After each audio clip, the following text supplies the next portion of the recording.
fazer algumas reflexões sobre esse livro tão pequenininho do Velho Testamento, Ruth capítulo 1, verso 1. Isso, olhe para a tela aí se você está sem. E sucedeu que, nos dias em que os juízes julgavam, houve uma fome na terra. Por isso, um homem de Belém de Judá saiu a peregrinar nos campos de Moabe, ele e sua mulher e seus 2 filhos. Feche os seus olhos. Senhor nosso Deus e Pai, em nome de Jesus, eis aqui a tua palavra. Continua falando conosco, usa-me como um canal de bênção nesta hora, em nome de Jesus. Amém. Glória a Deus. Amém. Bom, eu quero ressaltar nesses textos que eu vou passar para você a necessidade, muitas vezes, a postura que precisamos ter diante de algumas adversidades e de algumas situações cujas quais nós, às vezes, somos expostos. Se olharmos para a história deste povo, ou pelo menos desse homem, o nome dele é Elimeleque. Ele é casado com Noemi e ele tem 2 filhos, 2 rapazes, Malom e Quilion. Mas quando nós olhamos para a cultura que Elimeleque foi criado, ele foi criado numa cultura extremamente seletiva, onde Deus havia separado um povo e dado a este povo instruções de que ele não deveria se misturar com nações pagãs. Deuteronômio, no capítulo de número 23, no verso 3,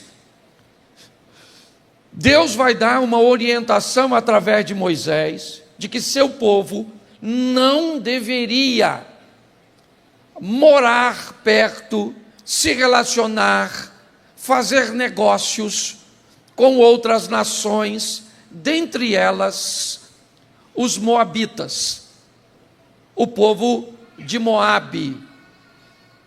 Mas agora, mesmo tendo sido criado, ouvindo isso, não se misture com moabitas, não deve se relacionar com moabitas, fique longe dos moabitas, de gente que vive esse estilo de vida, que faz esse tipo de coisas. Agora nós nos deparamos com um chefe de família, Elimeleque. O texto diz, coloca para mim por favor, houve fome na terra. Bom, Elimeleque está vivendo ali, e onde ele está vivendo e precisa sustentar sua família, vive uma crise muito grande. Então, apesar de ter uma palavra que o ampara ou que o instrui a não se misturar, o texto sugere que Elimeleque não tem outra opção a não ser ir para um lugar que ele recebeu orientação de não ir. Eu não sei se você observou, mas a palavra peregrinar, o que indica que ele não pretende fixar residência naquela terra, porque ele sabe que ali é proibido. Mas tem algo empurrando Elimeleque para fora de Belém, a fome. Se ele ficar ali, ele corre o risco de ver seus filhos, sua esposa morrer de fome. Ele não quer sair, não é para ele interessante sair. Ele sabe que existem restrições, mas o que está em jogo é a integridade de sua família. O que está em jogo é algo que vale para ele muito mais do que o que as pessoas podem dizer a seu respeito, se elas vão compreender ou não a decisão que ele está tomando no momento. Ele é um chefe de família e ele precisa agir. É confortável? Não. É agradável? Não. É explicável? Talvez não, mas é o que ele tem a fazer. Nós vamos trabalhar aqui agora mudanças que precisam ser exercidas por chefes, por pessoas que são responsáveis por sua casa, por seu casamento, por seus filhos, por seus negócios.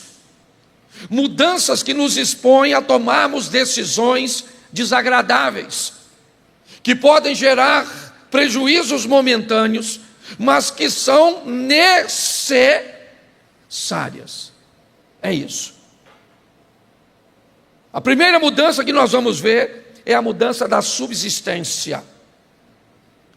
Ou seja, eu agora tenho que trabalhar num trabalho que eu não estou afim, para ganhar um salário que não é nem compatível com o meu estilo de vida. Mas eu enfrentei uma crise, eu perdi o emprego, eu enfrentei uma dificuldade, e agora eu preciso descobrir se eu tenho coragem de mudar para manter a subsistência da minha família ou não. Isso pode ser um grande desafio. Mudanças que podem trazer para nós vergonha. Mudanças que podem trazer para nós o retrocesso. Por exemplo, eu tinha um emprego legal. Meus filhos estudavam em colégios particulares. Tudo bem, está certo. Dava para pagar, até que um dia eu perdi meu trabalho, eu perdi meu emprego. Eu não tinha mais como pagar aquele colégio. Não dava mais para pagar. Se eu pedisse dinheiro emprestado para pagar a mensalidade daquele mês, no próximo mês eu estava devendo a mensalidade do mês e o dinheiro que eu tinha pego emprestado. Então, eu tinha duas alternativas. Ou eu deixaria uma dívida acumular, veria meu nome, certo? Colocado num ambiente ruim, ou meu filho ia perder um ano letivo. Ou então eu conseguiria uma vaga num colégio público. Mas era responsabilidade minha. Mas e agora, o que o pessoal da minha família vai dizer se eu tirar meu filho? Dane-se o que eles vão dizer. Quem paga minhas contas sou eu. É desafiador às vezes eu ter que, certo, tomar decisões, mas o que está em jogo é a minha casa, é a minha família, é o meu casamento. O que eu sou capaz de fazer para mudar, tá certo? Para salvar meu casamento, para ver meus filhos tomarem uma nova direção. Eu estou vendo um homem que está pressionado, é verdade, porque às vezes você vai receber pressões e vai ter que fazer cortes desagradáveis, mas necessários. Você vai ter que ir para trabalhos que você considera temporário, mas é o que tem no momento. É o que vai dar para pagar a conta de luz, para levar a comida, vai dar para pagar o plano de saúde? Não vai dar, porque esse não vai dar para pagar o plano de saúde. Vai dar para pagar o colégio particular? Não vai dar.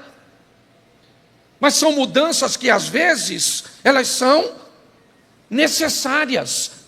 E nós precisamos aprender a lidar com isso. Eu preciso mudar os ambientes que eu frequento. Eu preciso morar num ambiente desafiador. Perdi o emprego, eu moro de aluguel. E agora eu não consigo pagar o aluguel. Então onde eu tenho que morar? Na casa da minha sogra. Pastor, sangue de Jesus tem poder. Para lá eu não vou. Então fica se escondendo do inquilino. Fica vivendo um ambiente de humilhação. Às vezes, mudar não é agradável, não é fácil, mas se há o futuro, certo? Se a tua família está em jogo, Elimeleque falou, o Moisés falou para não ir, mas eu tenho que ir, Abner. Lá é o único lugar que tem comida.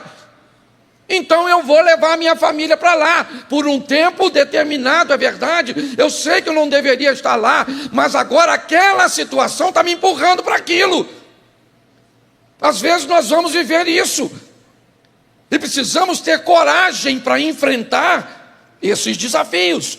Eles não são agradáveis, mas às vezes é a nossa realidade no momento. Mudanças cujas quais eu não gostaria de fazer, mas eu vou fazer. Eu faço isso até hoje. Agora na minha casa eu não vou falar aqui, porque depois tu vai falar com a minha mulher e eu vou brigar. Então, por um sistema de segurança, certo? Eu fiz uma mudança agora, fui lá e falei, vai trocar isso, porque nós vamos reduzir isso e isso de custo. Vamos. O chefe sou eu. Sou pacífico, mas não sou frouxo. E quem segura o negócio sou eu. Então, o chefe de família, o pai de família, você vai ter que tomar decisões, às vezes, extremamente desagradáveis. Principalmente se o que tiver em jogo for o futuro da sua casa, da sua família, do seu casamento. Você gosta daquelas amizades suas, lá do boteco, lá do futebol, sei lá de onde é, mas está ameaçando o seu casamento? Descubra, ou então casa com seus amigos, entendeu? Faz uma cerimônia, vai lá e casa, e deixa a mulher. As mulheres estão tudo assim, ó. Porque não sabe que eu ainda vou falar delas. Você consegue entender? Mudanças. Elimeleque está diante de uma situação. Eu sei que eu não deveria mudar, mas eu preciso.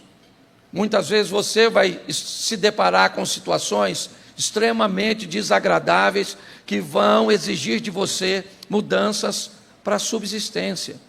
Só para você entender, eu não consegui um colégio para o meu filho. Naquele ano, ele perdeu o ano letivo. Ele ficou reprovado porque eu não consegui uma escola para ele. O que aconteceu com ele? Sei lá, estava aí. 2 filhos, casado. Vai bem, tem a casa dele, carro dele, tem as coisas dele, tem tudo direitinho, tudo certinho. Não morreu por causa disso, não. Esse dia vieram aqui na igreja, eu não falo o nome, mas eu falo, e não quiser, não fala comigo, porque eu não guardo dinheiro, vou guardar segredo. Não é verdade? Me pedindo dinheiro para pagar prestação de escola. E eu procurei saber, não ia ter o mês seguinte para me dar, não ia vir mais na igreja, e ainda corri o risco de falar para os outros, depois que foi para outra igreja, porque eu tenho outro mês para pagar. Então, às vezes, vão na outra igreja ali, pego o emprego. E assim vai. Então, tem mudanças que elas não são agradáveis. Mas nós que somos responsáveis, temos que tomar decisões que às vezes são difíceis, mas fique tranquilo, porque você não está sozinho, o Senhor é contigo. Isso é apenas uma fase, basta você sobreviver, porque Deus vai entrar com providência a seu respeito. Posso ouvir um amém? Amém. Mas o verso 3 lê para mim, que eu não tenho nem coragem de ler. Morreu Elimeleque. O verso 1 diz que ele está fugindo de Belém para não morrer de... Vai para um lugar que tem comida aí. Sabe o que é isso? Desobediência que lascou a vida dele. Não. Preste atenção. Às vezes você vai ter que enfrentar situações cujas quais você não fez nada para que elas acontecessem. Elimeleque morreu de quê? Eu não sei.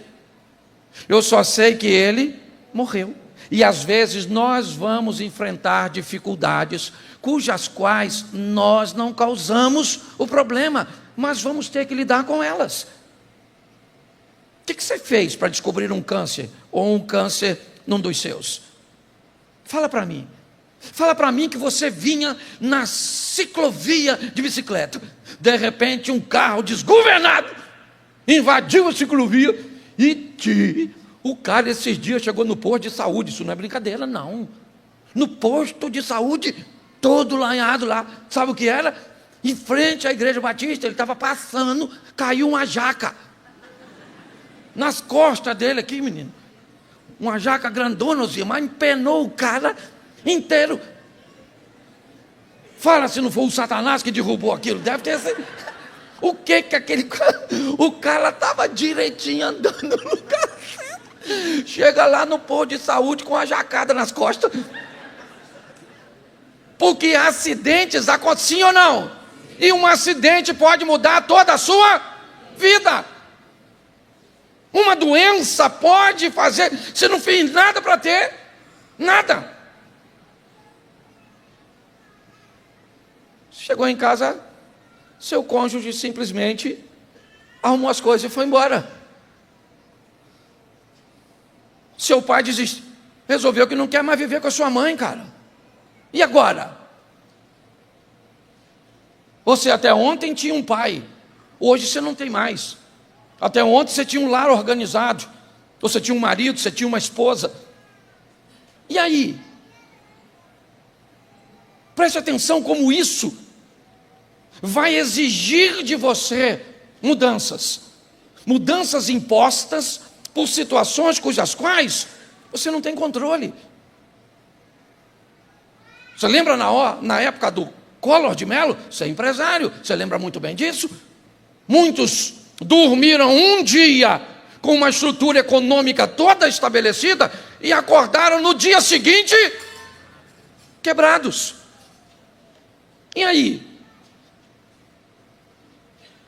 Olhe bem, são situações impostas por circunstâncias cujas quais nós não controlamos. E agora, o que eu vou fazer mediante a isso? Como é que eu vou me comportar? Essa é a grande questão. Quando nós olhamos, o Elimeleque morreu. Mas eu não sei se você lembra, a família é composta de quantas pessoas, você lembra? Quantas?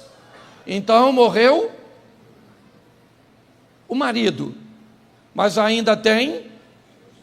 Deixa eu te dar uma noticiazinha. Eu fui essa semana fazer um trabalho lá em Florianópolis. Aí eu fui ministrar uma palestra numa empresa que fabrica caixão. E uma coisa me chamou muita atenção.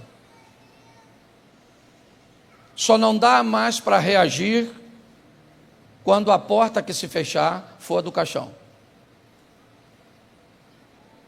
Enquanto for a porta de emprego, a porta do casamento, a porta do relacionamento, enquanto essas portas fecharem, fique tranquilo, porque ainda tem vida para você. Quando a porta do caixão se fechar, aí o negócio acabou. Elimeleque morreu, mas ainda tem uma família que ele lutou para manter de pé, e ela vai precisar prosseguir. Então, às vezes, acidentes, doenças, abandono, falências, paixões indevidas, tudo isso vai trazer desgaste, humilhação, vergonha, abandono, traição, vai trazer tudo isso. Em algum momento da nossa vida, nós vamos ter que enfrentar isso, e precisamos estar preparados para isso, fazendo mudanças, porque a próxima agora é o verso 4. Coloca, por favor. 4, os quais tomaram para si mulheres moabitas, os quais quem? Malom e Quilion. Agora, com a morte do pai, o chefe da família, os dois rapazes, tá certo? Vão se engraçar com as mulheres moabitas. Ou seja, aquilo que o pai considerava algo transitório, os filhos já estão considerando algo permanente. Por quê? Porque eles precisam se adaptar à nova realidade. Nós ouvimos isso durante o Covid. Se prepare para viver um novo normal. Ouvimos isso o tempo inteiro. O mundo nunca mais será o mesmo depois do Covid. Ouvimos isso meses a fio. Agora, esta família vai precisar se adaptar a uma nova realidade. Que nova realidade agora? É que agora eu não tenho mais meu pai e minha mãe junto. É que agora, o dia que eu tiver com mamãe, eu não estou com papai. O dia que eu tiver com papai, eu não estou com mamãe. Porque mamãe agora está vivendo com outro homem. Papai agora está vivendo com outra mulher. Ou papai está com outra mulher e mamãe está sofrendo. Ou mamãe está com outro homem e papai está sofrendo. E eu estou sofrendo. E está todo mundo sofrendo. E aí, agora eu tenho que me adaptar. Eu estava orando pela irmã, que semana passada perdeu seu filho. Uma perda. E agora ela vai ter que aprender a duras penas, certo? A viver sem o filho. Porque a vida vai exigir uma adaptação. É assim que funciona. Entendeu? Funciona desse jeito. Tá certo? Eu tive que aprender a viver sem pai e sem mãe. Eu tive que aprender a viver num lar que nunca foi meu. Nunca foi meu. Eu nunca tive uma casa para chamar de minha, só depois que me casei. Eu tive que aprender a me proteger, a me cuidar, a arrumar minha roupa, banho, toalha, passar roupa, esquentar comida, todas essas coisas. Eu não morri, foi difícil. Você acha que eu não entristecia quando eu chegava na casa de um amigo meu para chamá-lo para sair, e a mãe dele falava assim: só vai sair depois que comer. Eu nunca tive ninguém para falar isso comigo. Mãe, traz a toalha aí, a cueca, que eu vou tomar banho. Não, a toalha e a cueca quem levava era eu. Era assim que funciona. A vida vai exigir de nós, ela não pede, ela exige de nós, porque ou você se adapta ou você morre. É assim que funciona. Então você vai ter que aprender a viver sem seus pais, se morreu ou se divorciou. Você vai ter que aprender a viver agora sem dinheiro, porque há 3 anos atrás eu trabalhava, eu tinha um cargo, eu era assim, eu tinha isso, eu comia isso, eu usava aquilo, comia, vivia, passou. Hoje a vida requer de mim e de você uma nova adaptação, e nós vamos precisar a isso. É assim que funciona. Você viveu 30 anos com seu cônjuge, tá bom. Você gostaria que ele tivesse ido embora? Não. Foi desagradável? Sim, mas ele foi. E agora? O que nós vamos fazer? Vamos destruir sua dignidade? Vamos acabar com a sua autoestima? Vamos fazer você virar um cachorrinho, né, atrás de migalhas emocionais? Não, você vai ter que aprender a se adaptar à sua nova realidade, uma mudança dura, desafiadora, mas é assim que funciona. Agora eu tenho que me adaptar a viver sozinho. E escuta aqui outra coisa que eu vou falar para você, viu? Quem divorciou, ficou viúvo, escuta o que eu vou falar para você agora. Uma das coisas mais preciosas que se tem da meia-idade para frente é liberdade.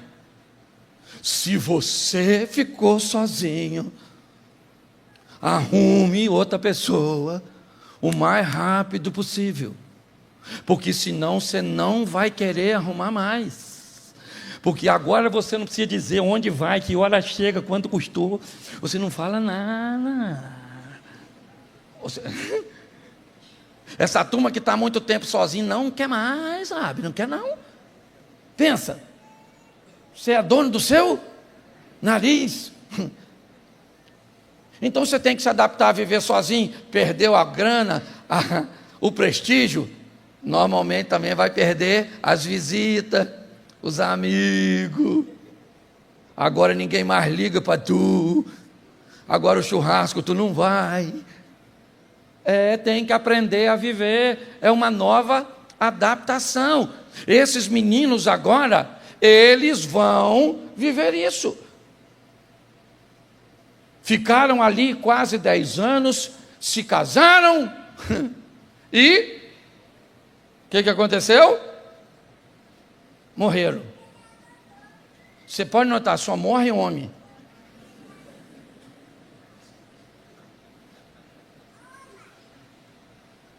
As mulheres estão tudo aí, ó. Eu vou aqui eu não sei, eu brinco com isso de vez em quando. Tem viúva aqui? Levanta a mão, viúva. Tem uma, 2 ali. Tem mais aqui? 3 viúvas. 4 viúvas.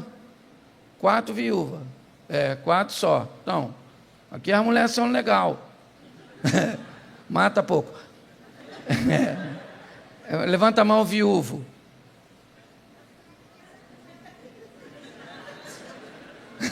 Pô, não é possível, maluco. Pô, nem com número baixo assim, 4, nós não iguala. Não tem nenhum viúvo, meu irmão. Isso. É porque ele estava com medo de levantar e a viúva ficar de olho nele. É medo de morrer aqui, deve ser. Não é? Deve ser. Você está rindo, mas o assunto é sério. Mas mudança para... Isso aqui requer de nós uma nova adaptação. É legal viver sozinho? Não. É legal viver sem seus pais? Não. É legal viver com um dinheiro menor do que se vivia antes? Não. Ok? Mas às vezes é necessário e nós precisamos nos adaptarmos. Tá certo? Então, gente preparada para viver, o apóstolo Paulo diz isso. Eu sei viver com amigo, sem amigo, com saúde, sem saúde, com dinheiro, sem dinheiro. Eu sei viver, né, sob qualquer circunstância. Adaptação, é assim. Hoje você faz parte de uma igreja grande, se adapte à igreja grande. Aí vem para a igreja, uma igreja maior um pouquinho. Ah, meu Deus, eu gosto tanto de igreja pequenininha. Está faltando endereço? A gente envia missionário. Pode notar. Entende? Você tem que se adaptar. Está certo? A igreja da parede escura. Não sei quem arrumou essa história de cor. Que não pode usar cor nenhuma. Vermelho de pombagira, amarelo do zipilintra, o branco do espiritismo, o preto do lapeta. E vamos embora, e vamos embora, e vamos embora. Deve ser a igreja da mulher invisível, não tem nem cor. E se você for analisar direitinho, a cor nem existe. O que é a cor é a simples percepção, certo? Da luz exposta numa superfície. É isso que é cor, não existe cor. Cor não existe, certo? O negro é ausência de cor, o preto. Então a gente precisa aprender a se adaptar à nossa realidade. É assim que funciona. Ela é dura, fala assim, a minha realidade fala. É dura, mas é minha. É isso aí. Seu marido é ruim, mas é seu. O seu filho é a mistura entre a senhora e seu marido. Ia sair o quê? Não ia. A senhora vem para uma igreja que o pastor Cláudio pastoreia. Pode esperar alguma coisa melhor que isso? Pode vir alguma coisa boa de Nazaré? É assim que funciona. É a nossa realidade. Ela é dura, mas é nossa. Então, trabalhe, adapte-se, viva. Porque o Senhor é contigo. A vara e o cajado do Senhor é o que nos consola. A vida é dura para quem é mole. Entendeu? Ah, pastor, o meu marido é um homem ruim de amar, porque a senhora vai ser uma mulher altamente capacitada na arte do amor. Por isso que a senhora tem um homem ruim assim. É só isso. Vamos embora. Põe o verso 8, que eu também acho que vale a pena fazer uma observação a uma mudançazinha muito importante. Disse Noemi às suas noras: ide, voltai cada uma à casa de sua mãe, e o Senhor use convosco de benevolência, como vós usastes com os falecidos e com os amigos. Nós precisamos, e agora eu quero falar para a turma mais velha, pais principalmente. Nós precisamos tomar o cuidado para não tentarmos fazer o que Noemi está tentando aqui. Noemi sai de Belém para peregrinar em Moabe, vê em território moabita morrer seu marido Elimeleque, vê em território moabita morrer seus filhos Malom e Quilion, e o que lhe sobra agora são 2 noras. As meninas são responsabilidade delas, ou dela, perdão, ok? Mas o que Noemi quer fazer aqui agora é não levar as meninas consigo para Belém. Provavelmente o que Noemi quer é proteger as meninas, para que não aconteça com elas a mesma coisa que aconteceu com ela. Quando Noemi pede às meninas para voltarem à casa de origem, o que ela quer, na verdade, é proteger, é guardar. O que Noemi está fazendo aqui é impedindo que uma de suas noras viva algo extraordinário. Orfa. Porque se Orfa conseguisse ir com Noemi, você pode ter certeza que ela teria um futuro em Belém, porque Deus é Deus. Mas por excesso de proteção, ela cria uma barreira que Orfa não consegue romper, e Orfa volta para casa e nunca mais você ouve falar nessa mulher. Nós precisamos parar de tentar proteger esta geração de tudo.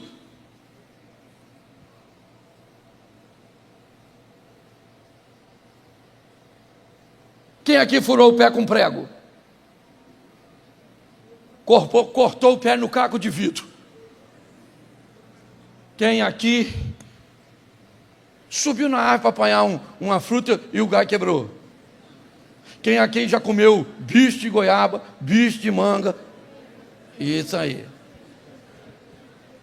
Catapora, cachumba, bicho de pé, comeu tanajura.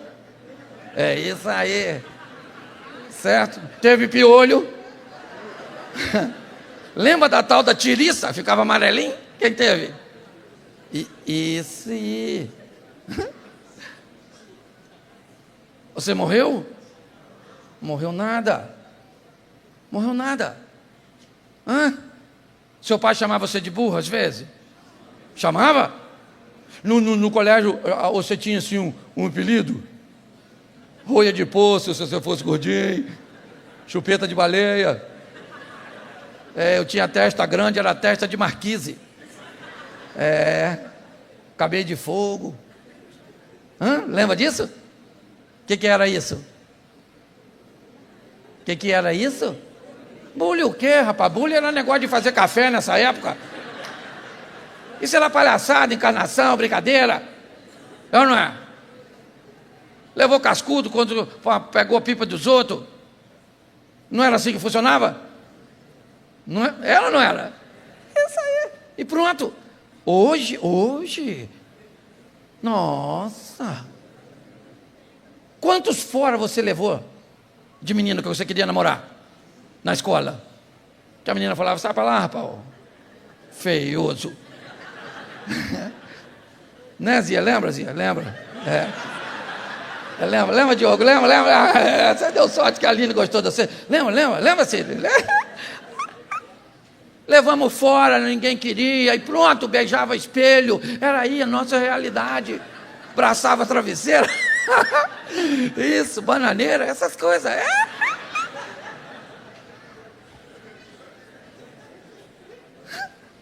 Hoje, a gente não quer que os nossos filhos e netos sofram nada. Falaram que o nosso filho é feio. Vou lá na escola, mãe!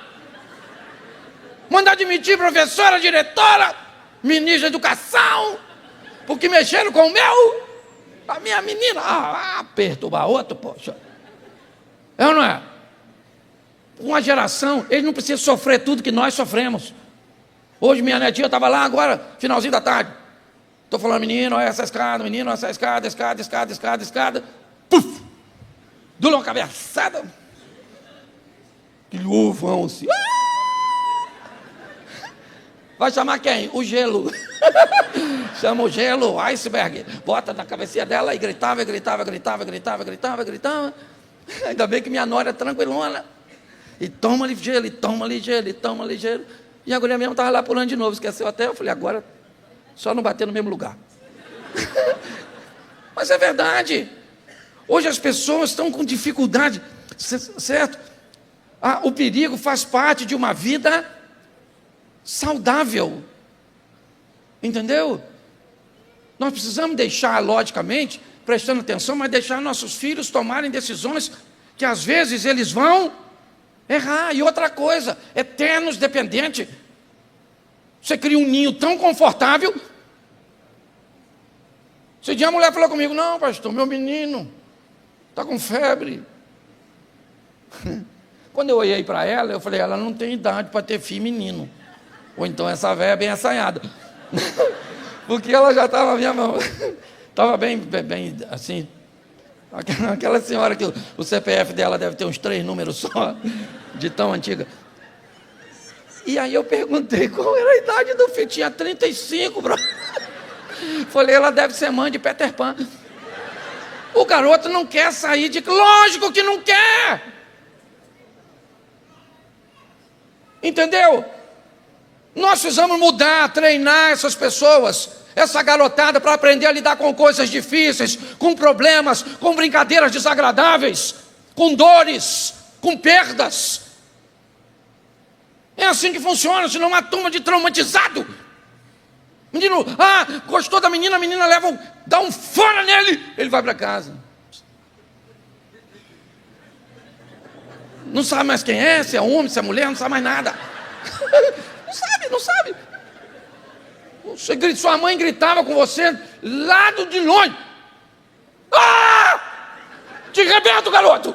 E você ficava chorando, andando assim, para lá e para cá, desesperado. Entrou em casa. E ela falou, eu vou pegar você, galinha de casa, não corre atrás. Ainda chamava você de galinha, é isso aí.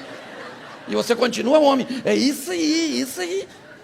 E quando você chegava, arrebentava você, porque ela não esquecia nada. Batia e batia mesmo. Se sua mãe falasse meio-dia, quando saiu com você, que ia te bater, ela podia chegar em casa 8 horas da noite, que a miserável da velha, ela não esquecia. Hoje, se você gritar com um garoto desse, grita para ver.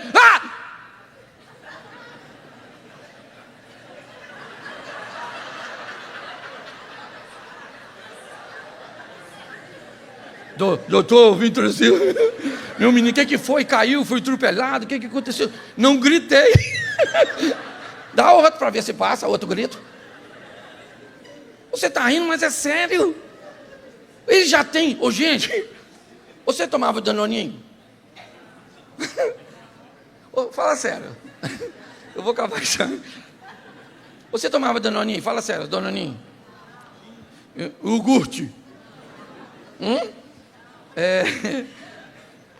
Deixa eu ver mais o que. Me ajuda aí. Yakult. Na minha época, se tomasse 2 Yakult, morria.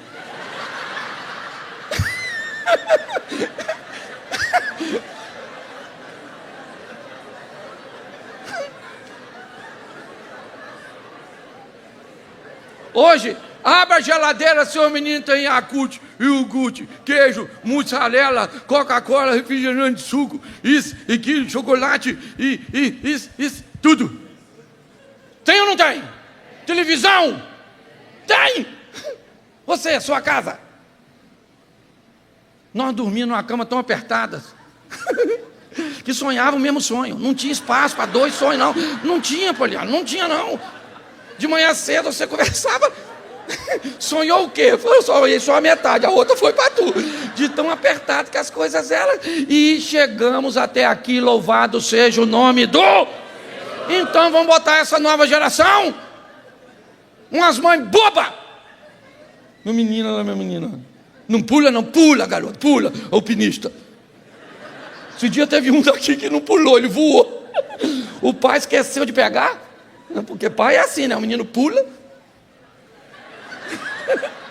Cadê meu menino? Estava lá, o corpo estendido no chão. Meu filho, se ele recuperou, louvado seja Deus, é assim que funciona. Vamos embora, que senão esse culto não acaba, meu Deus. Os visitantes devem estar assustados. É que hoje eu não tomei o remédio, não estou bom da cabeça, não. Último aqui, vamos embora. Bota o 18. Eu fico pensando, o visitante não volta nunca mais. Lê para mim lá, vendo?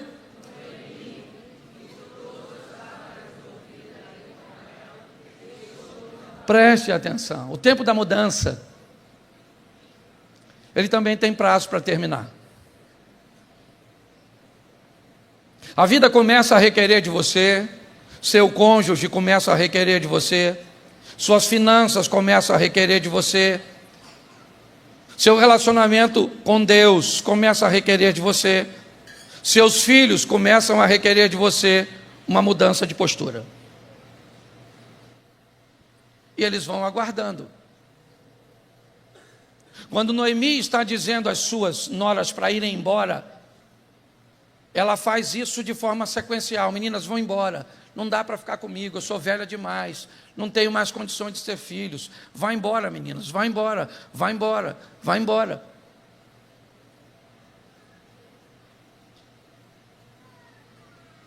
A mudança, ela tem um prazo. E quando esse prazo encerra, talvez você não consiga mais mudar para ter o mesmo resultado. Deus deu inúmeras oportunidades a Sansão, até que um dia a porta fechou e ele não teve mais oportunidade de mudar, a não ser girar o moinho, fazendo força para girar algo sem sair do lugar. Cego, ele fazia forças, mas não ia para lugar nenhum. Passava dia, o que Sansão fazia era dar voltas no mesmo lugar, segurando o peso. Deus deu inúmeras oportunidades a Saul, até que falou com Samuel: eu não quero mais Saul no trono. Deus deu inúmeras oportunidades a Josafá, mas tem uma hora que a janela ou a porta da oportunidade, ela fecha.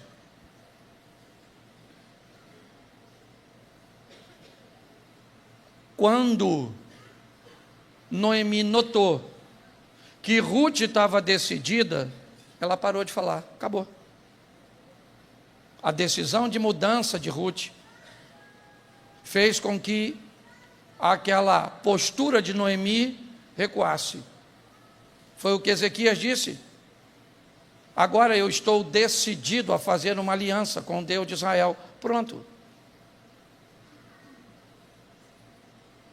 A mudança, ela tem um prazo. Você não quer mudar, não, sua postura? Então tá bom. Então troque sua liberdade por uma gravidez sem um marido. É o que a gente vê acontecer com algumas adolescentes. Agora eu me arrependi, mas agora a porta do arrependimento fechou. Mas Deus vai perdoar uma adolescente que engravida? Claro que vai, mas o bebê não vai perdoar. Ele precisa de tempo, cuidado, carinho, recurso, que ela já vai descobrir que não pode mais oferecer a sua vida. São portas que se fecham. Você recebe inúmeras oportunidades para se relacionar de forma íntima com Deus. Não quer? Vai sentar na igreja perto de quem não deve, quem vai roubar a sua atenção, quem vai envolver você em fofocas, em situações desagradáveis. Mas inúmeras vezes você recebeu uma direção de Deus de que não era ali, era para mudar, mas quando a porta se fecha para os negócios, se fecha para o casamento. Já faz tempo que seu cônjuge está dizendo a você que essa porta está fechando.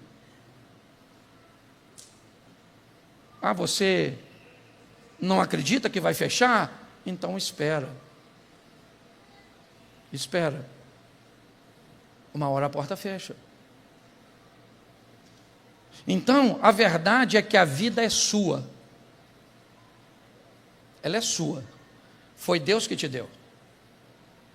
Ela é sua. Ninguém tem o direito de invadir a sua privacidade. Agora, a verdade é que suas decisões sobre trabalho, família, casamento, filhos, fé, elas precisam sofrer mudanças, adaptações temporárias, adaptações permanentes, correções de rota, mas a vida é sua. E hoje o que eu mais tenho visto como pastor é o seguinte: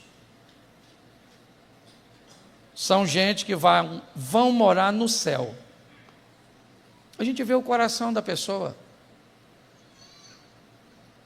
E pelo coração, a Bíblia diz que pelos frutos se conhece a árvore. Então você vê nitidamente que aquela pessoa vai para o céu, mas vai viver uma vida desgraçada no casamento. Vai sofrer com o filho até o último dia de sua vida, porque não criou um filho, criou um dependente. Então todas as decisões do filho sempre reverbera aqui. Então o filho nunca conseguiu virar uma flecha para ir embora. Ele é sempre uma flecha na aljava, ele nunca foi arremessado. Então as pessoas vão para o céu com uma vida bem ruim aqui na terra. É a maioria das... Eu vejo isso. Porque nós temos duas coisas a nosso favor, irmãos. E eu encerro aqui. A graça. O que é a graça? A graça é a bênção de recebermos de Deus aquilo que nós não merecemos. Mas de Deus nós também temos a misericórdia. E a misericórdia é não recebermos de Deus aquilo que merecemos. Mas a vida é sua, o casamento é seu, o filho é seu. O que dói hoje para você corrigir seu filho, também doía nossos pais. Mas eles toleravam a dor e nos colocaram onde nós estamos. Hoje nós estamos lutando contra todo um sistema. Vocês viram essa semana, acredito eu, alguém que se enxerga de um jeito, tá certo? E não tem problema nenhum em você se enxergar de uma forma. Como eu disse, a vida é sua. Se você se enxerga um homem sendo uma mulher, se você se enxerga uma mulher sendo um homem, você tem todo o direito de se ver dessa forma. Ele é seu. Mas quando você quer estabelecer um relacionamento de respeito, de que para que alguém te respeite, precisa desrespeitar a si mesmo, isso começa a gerar problema. E o pior, quando alguém quer pegar a forma com que se vê e transformar isso numa lei, se você pensa que não tem nada a ver com você, é porque você não sabe que se isso vira lei, isso vai ser ensinado na escola de seus filhos e de seus netos.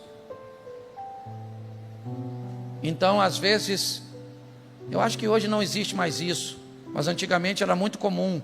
Alguém anunciava o aumento do combustível, você encontrava alguém que dizia assim: eu quero lá saber de combustível, rapaz, eu nem carro tenho. Ele nunca teve a noção de que o alimento dele é transportado pelo combustível. porque sucatearam as nossas ferrovias. Porque se as ferrovias do nosso país funcionarem, elas quebram as empresas de caminhões e de pneus. Então é muito mais profundo e complexo, né, do que se possa imaginar. E que aumente isso, aumente aquilo, crie isso, crie aquilo, o que tudo isso vai exigir de nós é uma nova adaptação. Fique de pé nesse momento, porque é para esse dia a dia que nós vamos já já. E que o Senhor seja conosco nessa caminhada, nos fortalecendo, para que possamos entender que somos responsáveis por nossa casa, pelo futuro de nossa família, pelo nosso casamento, e vamos viver as mudanças que forem necessárias para guardarmos a nossa casa e a nossa família. Feche os seus olhos, Pai, em nome de Jesus. Ontem de manhã, minha esposa fez uma cirurgia. Ela já está há uns 30 e poucos dias se recuperando.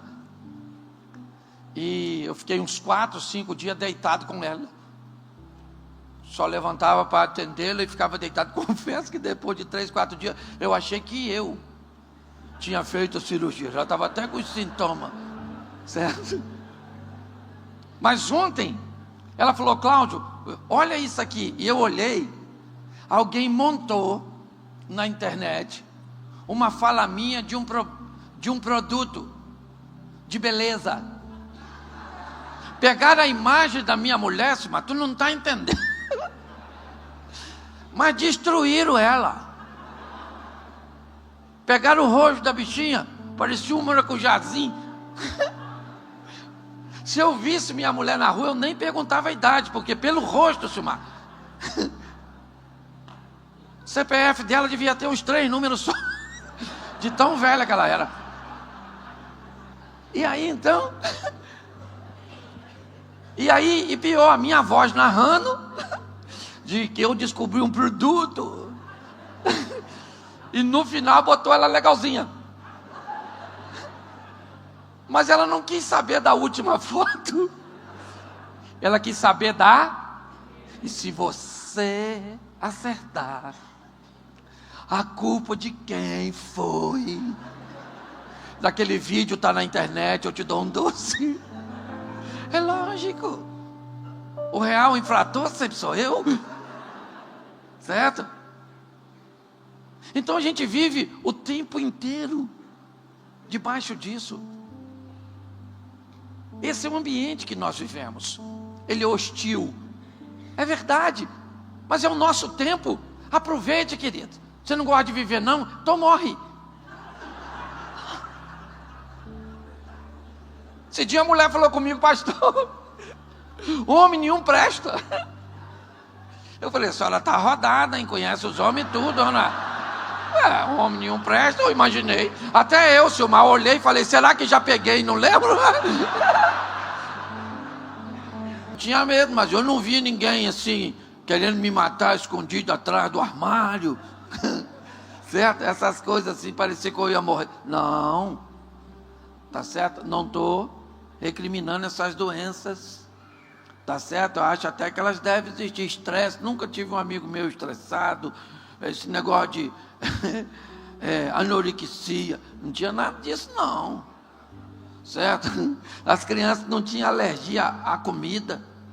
Hoje criança tem alergia a leite.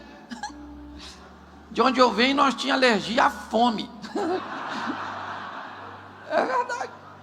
Tempo atrás, depois de uma ministração, o cara falou: pastor, fala sério, o senhor tinha uma vida difícil mesmo. E, cara, era difícil. Nós dormíamos 2, às vezes 3 numa cama. Era tão apertado que nós sonhávamos o mesmo sonho. Não tinha espaço para outra coisa. Mas graças a Deus sobrevivemos a tudo isso e aqui chegamos. Amém? E me parece que Jesus também, quando vai selecionar seus discípulos, também seleciona homens aptos a lidar com frustração. A base do ministério de Jesus era composta de 4 pescadores.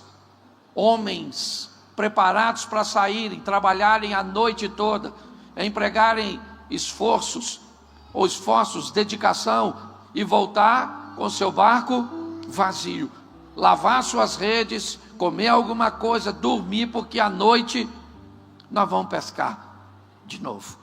Então a vida não tem sido fácil para ninguém, viu? Talvez você esteja aqui hoje falando: ah, pastor, porque o senhor não sabe o quão difícil é a minha. E também não estou a fim de saber, porque eu já enfrento as minhas lutas, e é que eu não fico reclamando com ninguém, certo? E eu sou carioca. Carioca é o seguinte: se nós cair, cai atirando, é ou não é? Mas vamos lutar até o fim.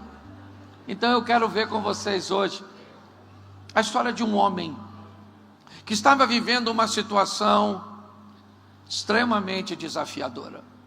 Ele narra a sua história no Salmo 120. Etapas extraordinárias que vale a pena não apenas você acompanhar aqui agora, mas vale a pena você anotar para depois observar com mais cuidado em casa, para que você possa se fortalecer no Senhor e na força do seu poder, para que 1000 caiam ao teu lado, 10.000 à tua direita, mas você não será atingido. Amém? Então abra sua Bíblia, Salmo de número 120. Nós vamos começar pelo verso 5. Salmo 120, verso 5. Ele diz assim: ai de mim, vamos ficar com essa tradução, que vivo como estrangeiro em Meseque e habito em meio, ou que habito entre as tendas de Quedar. Não, volta para o 5, para eu ler de novo. Ai de mim, que vivo como estrangeiro em Meseque, que habito entre as tendas de Quedar. Preste atenção em mim, porque esse texto é escrito por um judeu. Sua escritura expõe o momento cujo qual ele está vivendo, onde ele está. Ele está dizendo que está habitando, que está vivendo num ambiente onde de um lado ele tem bárbaros, do outro lado ele tem árabes, Meseque e Quedar. A narrativa do salmista quer dizer: eu estou vivendo num ambiente cujo qual eu não consigo nem piscar os olhos direito. O tempo inteiro eu tenho que estar em vigilância máxima. Qualquer deslize meu pode fazer com que eu perca a minha vida. O ambiente que está ao meu redor é extremamente hostil, tóxico. Eu não posso fraquejar. Meu sistema de segurança tem que estar 24 horas por dia ligado. Esse é o ambiente. Imagine o nível de estresse que esse indivíduo está. Mas essa é a realidade dele. É o que ele queria? Provavelmente não, mas é o que ele vivia. Porque nem sempre a vida vai te dar de imediato o que você quer. Seu ideal normalmente não vem primeiro vem sua realidade. Então aprenda a enfrentar a sua realidade para alcançar seu ideal. É assim que funciona. É dura, mas é sua. É difícil, mas é sua. E aprenda uma coisa: você não está sozinho, o Senhor é contigo. Mas o salmista está descrevendo isso. Não é um ambiente que ele foi visitar.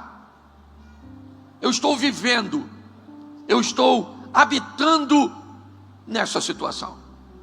Uma situação onde eu ouço pessoas falarem de vitória, de sucesso, de expansão. Uma vitória cuja qual eu confesso que não conheço de fato. Uma expansão cuja qual eu confesso que eu tenho algumas restrições. Eu tenho certeza e não duvido de que Deus faz. Mas eu confesso a vocês que não tenho visto fazer na minha vida. E quando isso começa a acontecer de forma rotineira, inevitavelmente expõe muitas pessoas a um nível de pressão que muitas não conseguem prosseguir a sua caminhada. Então o verso 5 fala da realidade desse cara. Eu estou vivendo, habitando entre Meseque e Quedar. Minha vida é uma corda bamba, é um ambiente sempre hostil. Eu tenho que prestar atenção em tudo, no que eu falo, o quanto eu gasto, o que eu como, porque eu estou com problema de saúde, certo? Eu tenho que prestar atenção em todas as coisas. Não é um ambiente muito fácil, o ambiente do salmista. A história dele talvez não seja muito diferente da sua hoje. Mas se você quer saber se pode piorar, veja o que ele escreve no verso 6. Tenho vivido tempo demais entre os que odeiam a paz. Bom, agora nós temos um problema maior que Meseque e Quedar, que árabes e que bárbaros. Porque tem uma coisa que pode ser pior que o problema: o tempo que ele dura.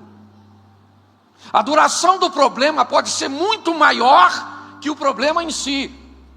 Porque se o problema for duro, for grave, mas ele é curto, é fácil de lidar, ou pelo menos é um pouco mais suave.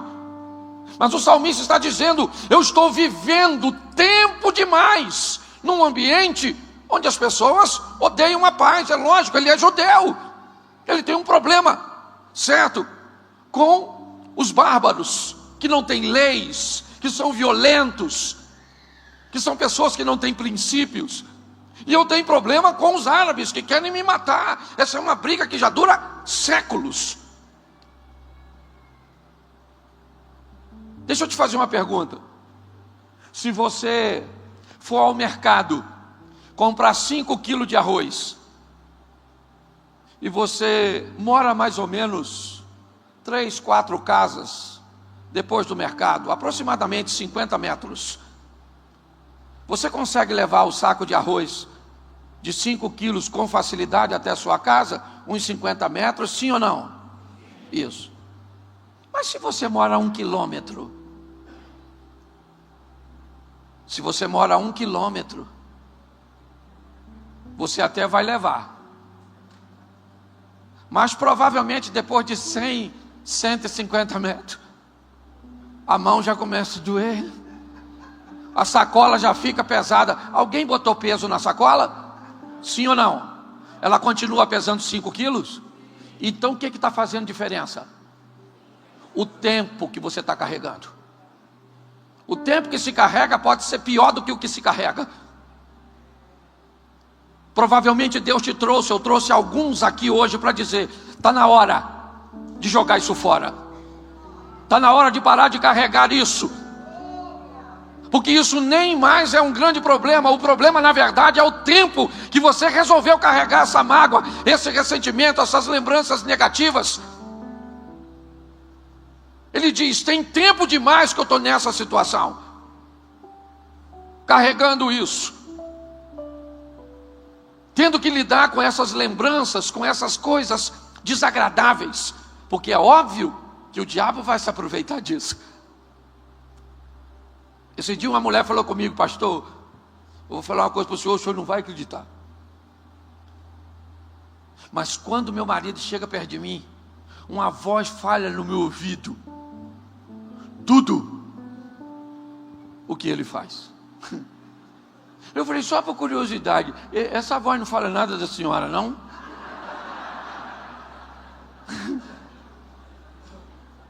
Aí ela ficou meio assim, sem saber o que responder. Eu falei: vai ver que é a ex do seu marido, essa voz.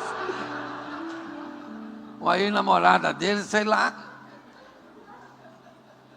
Então, entenda bem, o salmista está dizendo: eu estou num ambiente ruim, mas mais do que isso, eu estou num ambiente ruim há muito tempo.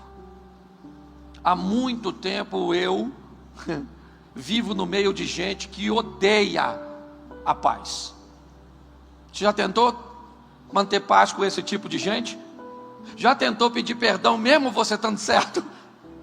Para você ver como é que a briga aumenta.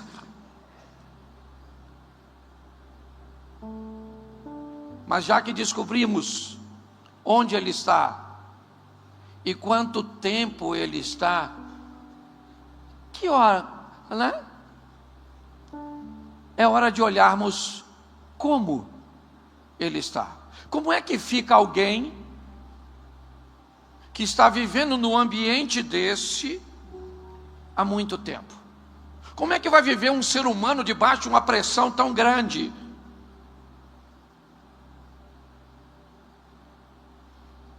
O que vai acontecer com ele? Nós ainda temos um outro agravante aqui.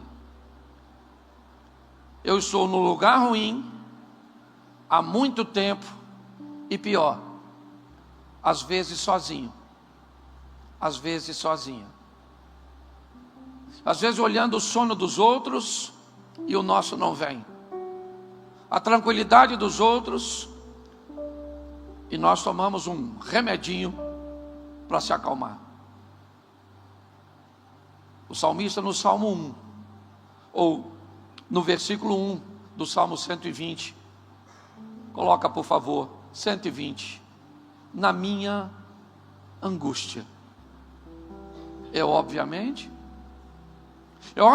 que o indivíduo vivendo em Meseque e Quedar, dia e noite debaixo de pressão, uma pressão que já dura muito tempo, uma paz cuja qual ele não consegue alcançar, inevitavelmente, por mais que ele seja um servo de Deus, uma serva de Deus, ele é um ser humano, e como ser humano, inevitavelmente, nós vamos sofrer com as pressões. Ele agora descreve, é lógico, na minha angústia, não tem outra coisa. Um indivíduo para estar em Meseque e Quedar há muito tempo, num ambiente onde ele não tem paz, não tem outra coisa que ele não sinta, a não ser angústia.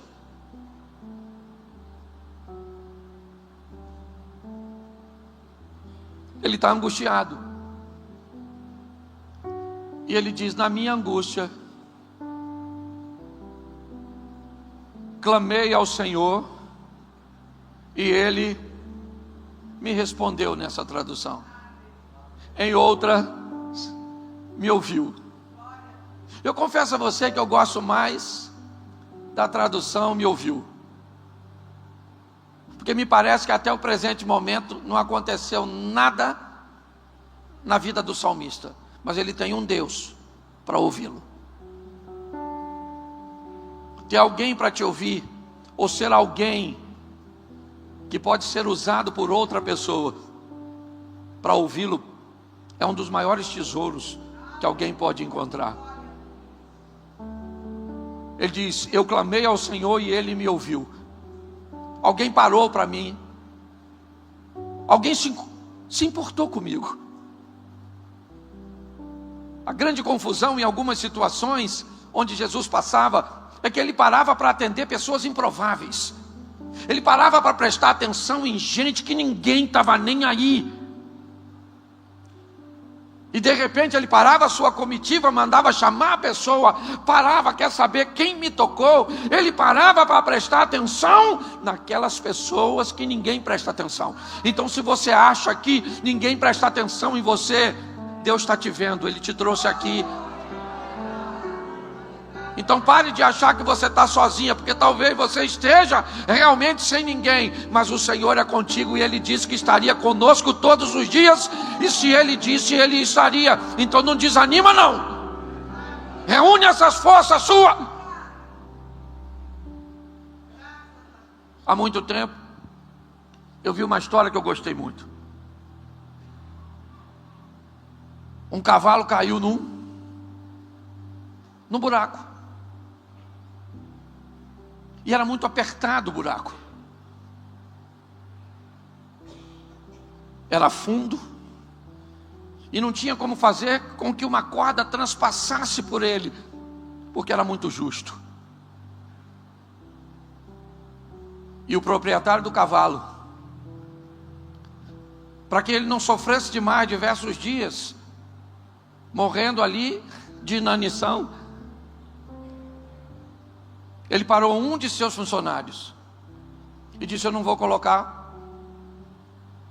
mais ninguém não, fique você sozinho e enterra ele aí, para que ele morra, pelo menos ele vai morrer rápido. E o indivíduo, com uma certa dificuldade, ponhava a terra num canto e vinha e jogava no buraco, apanhava e jogava no buraco, apanhava e jogava no buraco. Um tempo depois ele foi ver se o buraco já estava todo aterrado. E quando ele olhou dentro do buraco, ele ficou espantado, porque o buraco estava quase todo fechado e o cavalo estava lá. Todas as vezes que a terra caía no lombo do cavalo, ele chacoalhava e pisava em cima. Sacudia e pisava em cima, sacudia e pisava em cima. E quanto mais alguém tentava soterrá-lo, mais ele sacudia. E quanto mais ele sacudia e pisava, mais ele subia. Ele não entregou os pontos. Você não pode fazer isso. Você não pode desistir. O Senhor tem cuidado de você. Você tem todo o direito de estar angustiado. O salmista também estava. Você tem todo o direito de entender que você está debaixo de pressão e que essa pressão dura muito tempo. Mas não desista. Agora já vimos que o salmista está em Meseque e Quedar. Ele está em Meseque e Quedar há muito tempo. Por estar em Meseque e Quedar há muito tempo, ele está angustiado. Mas o verso 2 vai nos revelar algo a mais. Senhor, livra a minha alma dos lábios mentirosos e da língua enganadora. Agora nós vemos perto de que tipo de gente ele está vivendo. Ele agora define quem são as pessoas que estão perto dele. São pessoas mentirosas, são línguas enganadoras. O salmista está descrevendo um ambiente de acusação que ele precisa sobreviver todos os dias, lutando, tendo que acordar muitas vezes nesse ambiente tão hostil, que parece que as coisas não mudam nunca, mas ele não tem outra alternativa. A vida foi feita para viver um dia de cada vez. É assim que funciona. Hoje foi ruim, mas não foi tão ruim ou ruim o suficiente para destruir você. Por pior que tenha sido ontem, ele não foi ruim o suficiente para acabar com você. E se você ainda está vivo, é porque o Senhor é contigo. A situação que o salmista descreve de viver debaixo desse ambiente é desafiadora.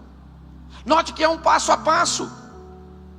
Eu poderia pegar aqui e falar muito tempo sobre cada ponto desse, sobre essa dificuldade de Meseque e de Quedar, sobre essa questão de tempo, que as coisas duram, onde muitas pessoas se perdem nesse ambiente, por não conseguir, elas não têm resistência o suficiente para esperar as coisas acontecerem, a chave virar, o milagre vir. E assim, não controlam a angústia, ficam amargas, não conseguem sobreviver à convivência com esse ambiente tão tóxico. Livra minha alma, Senhor, livra dos lábios mentirosos, das línguas enganadoras. Eu não sei você, mas eu vivo exposto a isso o tempo inteiro. Ontem de manhã, minha esposa fez uma cirurgia. Ela já está uns 30 e poucos dias se recuperando. E eu fiquei uns 4, 5 dias deitado com ela, só levantava para atendê-la e ficava deitado. Confesso que depois de 3, 4 dias, eu achei que eu tinha feito a cirurgia. Já estava até com os sintomas, certo? Mas ontem, ela falou: Cláudio, olha isso aqui. E eu olhei, alguém montou na internet uma fala minha de um produto de beleza. Pegaram a imagem da minha mulher, mas tu não está entendendo. Mas destruíram ela. Pegaram o rosto da bichinha, parecia um maracujazinho. Se eu visse minha mulher na rua, eu nem perguntava a idade, porque pelo rosto, Silmar, CPF dela devia ter uns 3 números só, de tão velha que ela era. E aí então, e pior, a minha voz narrando de que eu descobri um produto, e no final botou ela legalzinha. Mas ela não quis saber da última foto, ela quis saber e se você acertar, a culpa de quem foi? Daquele vídeo está na internet, eu te dou um doce. É lógico, o real infrator sempre sou eu, certo? Então a gente vive o tempo inteiro debaixo disso. Esse é o ambiente que nós vivemos. Ele é hostil, é verdade, mas é o nosso tempo. Aproveite, querido. Você não gosta de viver não? Então morre. Esse dia a mulher falou comigo: pastor, homem nenhum presta. Eu falei: a senhora está rodada, hein? Conhece os homens tudo, dona. Homem nenhum presta, eu imaginei. Até eu, Silmar, olhei e falei: será que já peguei? Não lembro.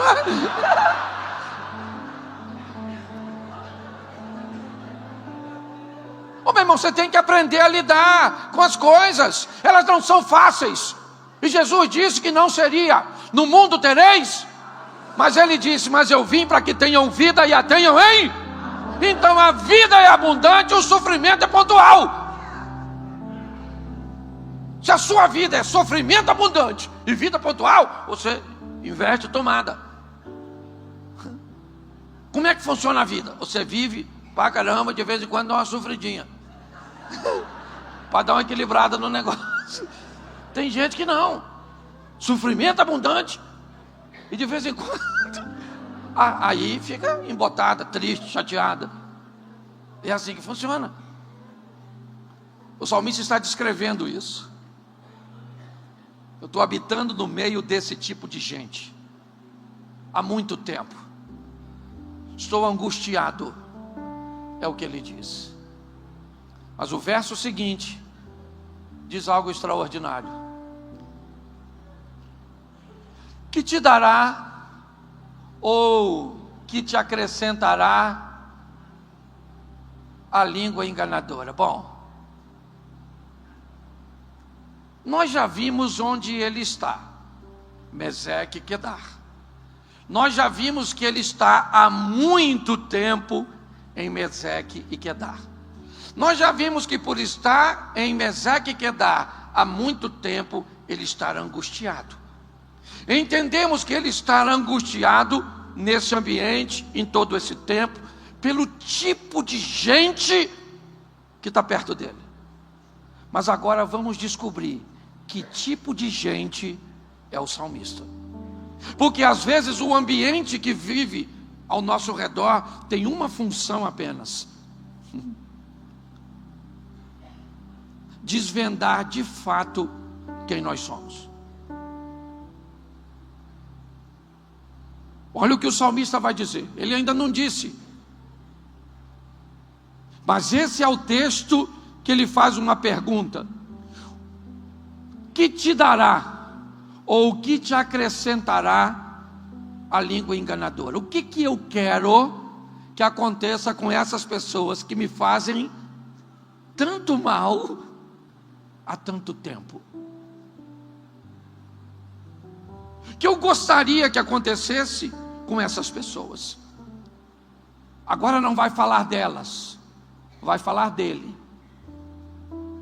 Porque quando alguém fala dos outros, ele fala, você já deve ter ouvido aquele ditado, que quando Pedro fala de Paulo, Pedro fala muito mais de Pedro do que de Paulo. Nós vamos ver agora que tipo de cara, que tipo de pessoa, que tipo de indivíduo é esse salmista, que disse que está em Quedar e Meseque, que diz que está ali há muito tempo, que diz que está angustiado, que diz que está no meio dessas pessoas. Mas vamos ver se essas pessoas não é um fragmento dele, se na verdade ele não está falando exatamente de quem ele é. Porque às vezes, sem notar, você nem descobre que você já faz parte desse mundo. Você reclama de um mundo cujo qual você também faz parte dele. Você reclama de uma corrupção. O Brasil é corrupto. Mas uma roupinha falsificada, um estacionamento indevido. Quando Jesus falou àqueles homens, atire a primeira pedra quem não tem pecado, era isso que ele estava fazendo. Ele disse, eu vou botar vocês, para que vocês consigam notar que vocês também fazem parte do mundo da mulher. Atire a primeira pedra quem não tem, você só não tem o mesmo pecado que ela, mas você tem. O salmista agora vai nessa pergunta. O próximo passo é dizer quem ele é, porque é isso que a vida está procurando, é isso que o diabo está procurando, é isso que nós precisamos mostrar, quem nós somos. E somos de fato quando a pressão nos revela. Então ele pergunta, ou língua enganadora, ou mentiroso, ou fofoqueiro, ou perseguidor, ou quem quer ver a minha destruição? Eu vou pedir a Deus, o Todo-Poderoso, para te recompensar. Então vamos ver que tipo de recompensa o salmista pede para seus supostos inimigos, porque agora nós vamos ver que tipo de crente, o que a forja revelou desse indivíduo. Flechas agudas do valente, brasas vivas de zimbro. Livro do profeta Isaías. Dá para colocar, santo? Capítulo 6. Depois a gente volta para aí, só para o pessoal dar uma olhadinha. Isaías capítulo 6. No ano em que morreu o rei Uzias, eu vi o Senhor assentado sobre um alto e sublime trono, e a orla do seu manto enchia todo o templo. Os serafins estavam acima dele, e cada um deles tinha 6 asas. Com 2 cobriu o seu rosto, com 2 cobriu os seus pés, e com 2 voava e clamava: Santo, Santo, Santo é o Senhor dos exércitos, toda a terra está cheia da sua glória. Então os umbrais das portas se estremeceram com a voz do que clamava, e a casa se encheu de fumaça, e disse eu: ai de mim, que sou um homem de lábios impuros, e que habito no meio de um povo de impuros lábios, e os meus olhos viram o Rei, o Senhor dos exércitos. Então o serafim voou até mim, trazendo na mão uma brasa viva tirada do altar com matelais, e tocou meus lábios, e me disse: vede isso que toca os teus lábios, a tua iniquidade foi tirada e o teu pecado foi perdoado. Depois disso ouvi uma voz que dizia por trás de mim: a quem enviarei e quem há de ir por nós? E aí disse eu: eis-me aqui, envia-me a mim. O salmista está dizendo a Deus: Senhor, envia para a boca desses fofoqueiros, desses maldizentes, a mesma brava. Eu não quero que o Senhor destrua as pessoas, eu quero que o Senhor destrua o pecado. É isso que ele está dizendo. Nós vemos agora a qualidade do indivíduo que está naquele ambiente. Que tipo de pessoa o mal está revelando? Deixa eu te explicar uma coisa: o mal não quer só te fazer mal. Te fazer mal é só a metade do processo. O que o mal quer é te deixar mal também. Essa é a verdade. Por isso você precisa aprender a lidar com a ingratidão. Como é que é seu nome, irmão? Adalberto. Preste atenção. Eu estava apertado, precisando de um dinheiro, e eu sabia que Adalberto poderia me emprestar. Eu então pedi ao Adalberto, expliquei a ele as minhas condições, e ele me disse que me emprestaria e que eu poderia pagar como eu quisesse. Eu então peguei o dinheiro com o Adalberto e fui pagando gradativamente. Ele não me cobrou juros, até que eu terminei de pagar. Adalberto fez uma boa ação, me ajudou, deve ter se sentido bem com isso. Mas o jogo virou. Anos depois, Adalberto passou uma dificuldade, e nesse tempo eu estava bem. Adalberto, a precisar do dinheiro, de quem ele lembrou? Do indivíduo que ele ajudou, lógico. Vou até o Cláudio, porque quando o Cláudio não estava bem, eu ajudei o Cláudio, então provavelmente o Cláudio vai me retribuir. Mas é aí que o mal entra em cena. Adalberto me pede, eu digo que não tenho, e ele sabe que eu tenho, e eu não empresto. Ele fica muito chateado e começa a se perguntar se vale a pena ser alguém bom, ajudar as pessoas. Porque é isso. Se alguém te fez mal e te deixou mal, essa pessoa não é seu inimigo, ele é seu discipulador. Ele é seu mestre. Ele foi tão bom em te fazer mal que ele te deixou uma pessoa má. Mas eu aprendi uma coisa nessa vida: o bem vai voltar, mas não necessariamente pela mesma pessoa, nem pela mesma moeda. Porque a Bíblia diz: tudo aquilo que o homem, isso ele também. Então Adalberto pode esperar, porque vai voltar. Mas não foi nessa ocasião. Nessa ocasião Adalberto teve que recorrer ao banco, pagou um juro, certo? Mas um tempo depois, a mãe de Adalberto tem um mal súbito. Adalberto, desesperado, coloca ela no carro e vai a uma UPA, aqui chama UPA também, a uma UPA, por uma emergência. Seus sinais vitais estão fracos, ela está quase indo a óbito. Como é que é seu nome, irmão? André. André é o diretor do UPA. André não sabe quem é Adalberto, não sabe quem é Cláudio, não sabe o que foi emprestado, o que deixou. André não sabe nada.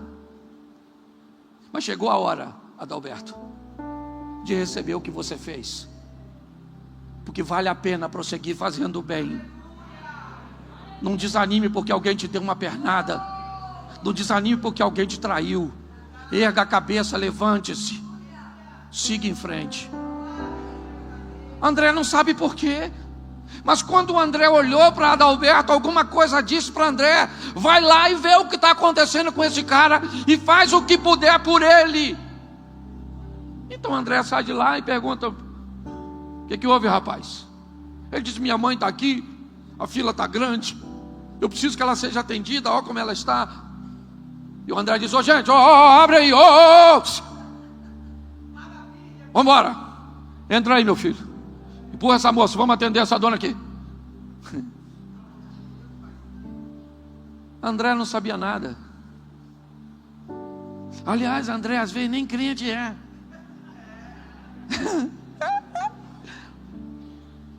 Certo?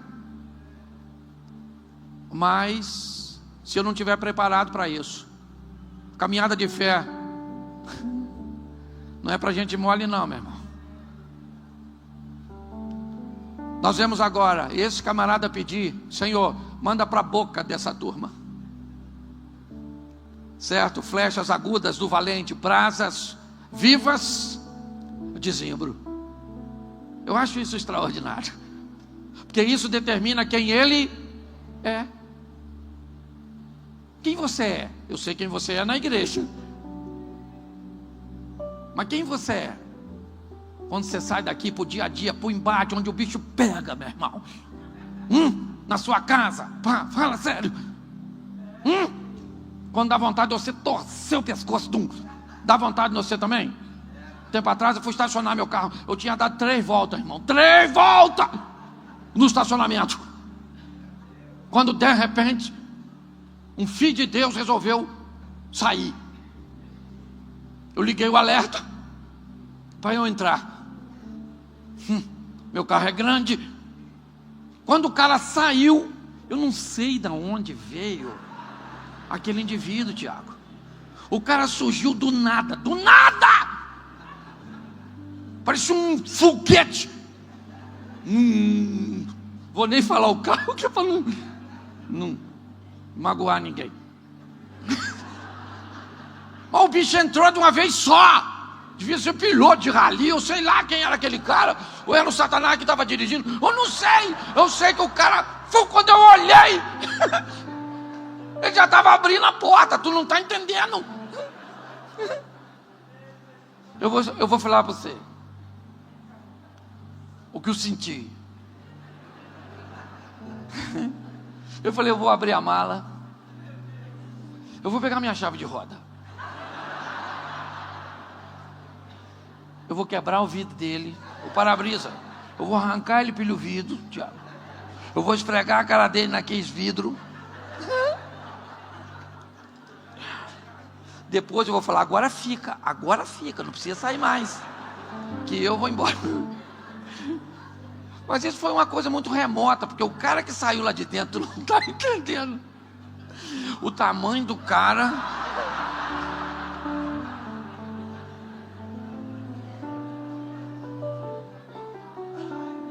Você não pode impedir que coisas ruins visitem sua mente, mas você pode impedir que ela faça morada ali.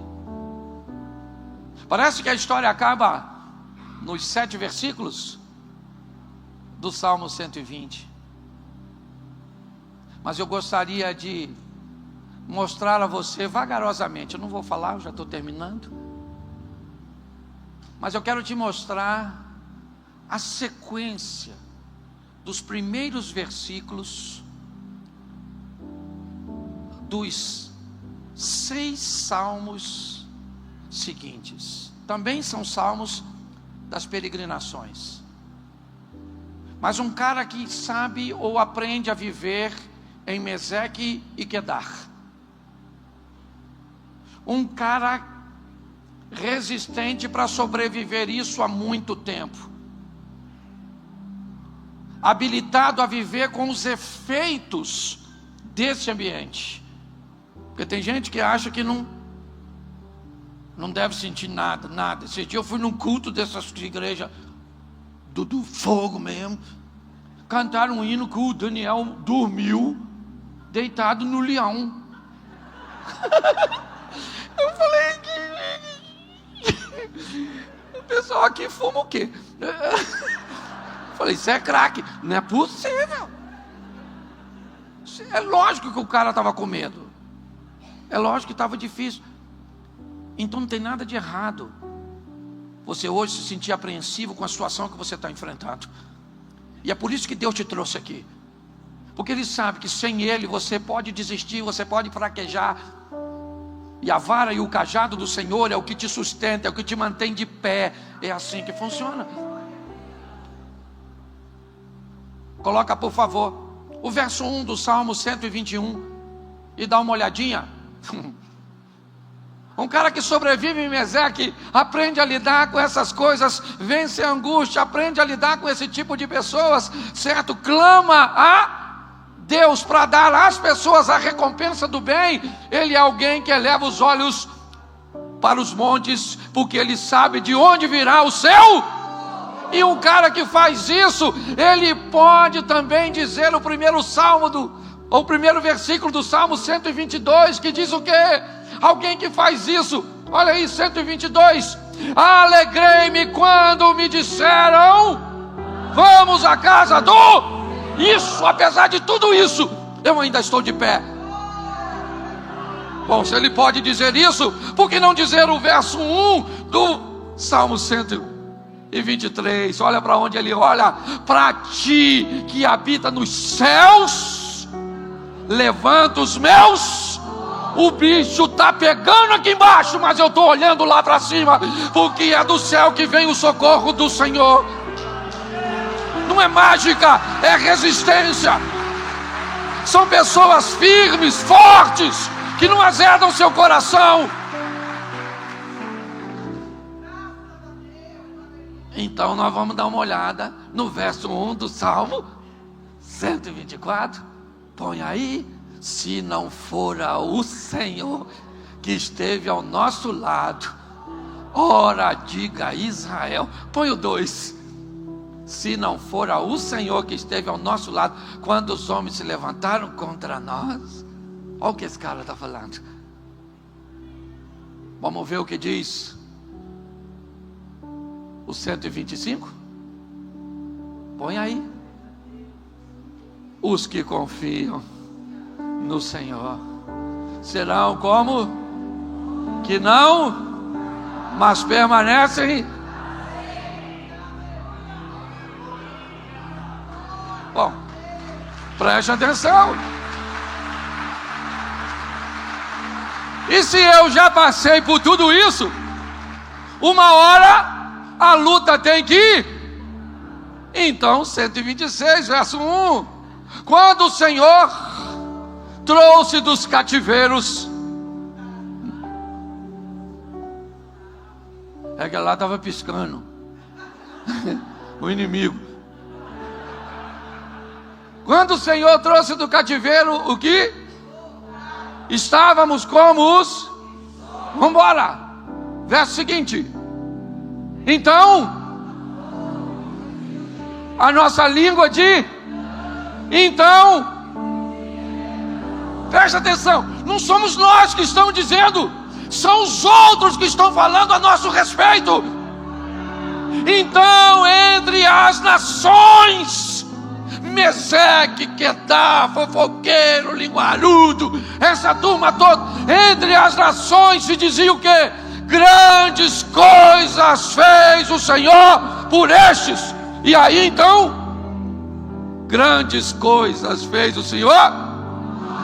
Eles vão falar o que o Senhor fez por nós, e nós vamos falar o que o Senhor fez por nós.